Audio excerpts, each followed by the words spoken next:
ચાંદની કાગળ તારાની શબ્દ બનાવી ઘટ લખું છું. ઈશ્વર તારો દિલથી આભાર વ્યક્ત કરું છું. હે વિધાતામાં અમારા સૌના લાડકવાયા ભાણીબા નિયતિબાના લેખ એવા લખજો કે પિતા દિવ્યરાજસિંહ અને માતા પૂજાબાનું ઉત્તમ સંતાન હોય. દાદા બળવંતસિંહ અને દાદીમા હંસાબાના લાડકવાયા કુરીબા હોય. કાકા પૂર્વરાજસિંહના લાડકા ભત્રીજી હોય. બહેન જિયાનસીબા, ખુશાલીબા અને દેવ્યાનસીબાના લાડકા બહેન હોય. નાના બાપુ રાજેન્દ્રસિંહ અને નાનીમા જયશ્રીબાના લાડકા ભાણીબા હોય.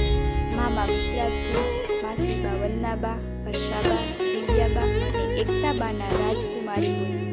જાડેજા કુળના દીકરીબા અને ગોહિલ કુળના લાડકવાયા ભાણીબા હોય. જાડેજા કુળની શાન અને વિવેક એમનો ખાસ હોય. જીવનમાં સુખ, સમૃદ્ધિ અને શાંતિના સંસ્કાર હોય. જીવન તન, મન અને ધનથી તંદુરસ્ત હોય. જ્ઞાનનો ભંડાર હોય. મનથી મોહક હોય. પ્રેમ, દયા અને સ્નેહની લાગણી અખૂટ હોય. કુળદેવી શ્રી આશાપુરામાં અને ચામુંડમાના આશીર્વાદ સદાય સાથ હોય. હે વિધાતામાં તમારા શુભ આશીષ સાથ રાખજો.